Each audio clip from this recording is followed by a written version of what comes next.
La rapidité, c'est peut-être la chose la plus marquante, un gain en performance très important. Ensuite, une nouvelle interface utilisateur avec des tas de nouvelles fonctionnalités orientées sur la gestion des onglets, c'est-à-dire pour les gens qui ouvrent de plus en plus d'onglets et des gens qui utilisent les applications web telles qu'on l'utilise de plus en plus, par exemple Facebook, votre webmail ou d'autres applications comme Twitter.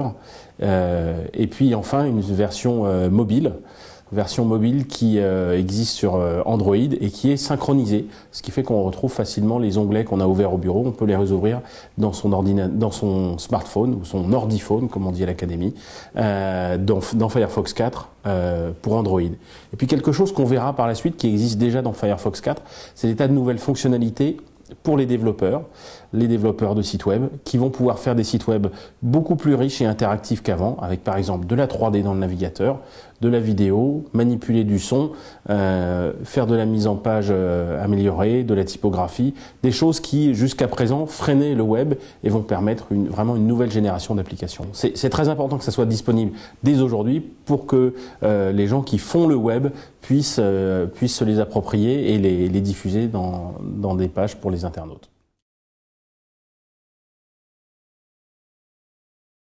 On ne cherche pas à profiler, on ne cherche pas à vous espionner sur le web, on ne cherche pas à cibler pour vendre de la publicité aux annonceurs. Nous, on est à but non lucratif et à ce titre-là, vous pouvez avoir plus confiance en nous que dans tous les autres. Le respect de la vie privée et la sécurité de l'utilisateur sont des préoccupations de chaque instant pour Mozilla. En particulier avec Firefox 4, on implémente une fonctionnalité qui s'appelle Do Not Track, qui permet de signaler à l'internaute de signaler qu'il ne veut pas être pisté. Aujourd'hui, cette fonctionnalité a encore peu d'impact, si ce n'est qu'elle suscite le débat, puisque aujourd'hui les publicitaires ont tout intérêt à profiler les utilisateurs en vue de leur envoyer de la publicité ciblée. Chez Mozilla, on a une approche différente et on entend bien pousser le débat au niveau public, aussi bien au niveau du gouvernement qu'au niveau des industriels de la publicité, pour dire qu'est-ce qu'on peut faire pour que l'internaute puisse ne plus être pisté ou n'être pisté, c'est-à-dire n'avoir de la personnalisation que quand il le souhaite. Au lieu d'une version tous les ans, maintenant on va sortir 4 versions majeures par an.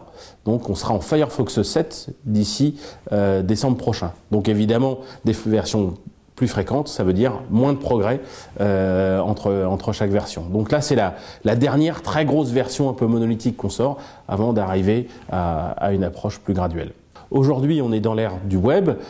Avec les applications web, on voit que les sites évoluent plus fréquemment, et non pas une fois tous les 2 ans, mais plus fréquemment que ça. Et en fait, Firefox suit la démarche et va offrir des versions plus fréquentes, effectivement, comme le font certains, comme Chrome.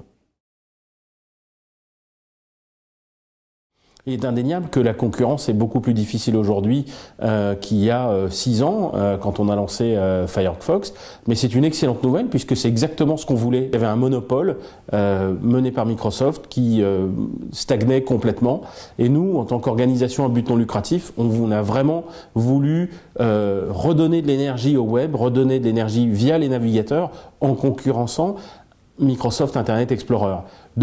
C'est un succès, puisque aujourd'hui on a plus de 30% de part de marché dans le monde. On a un web qui est de meilleure qualité parce que les navigateurs sont de meilleure qualité. C'est exactement notre objectif. C'est une victoire de Mozilla.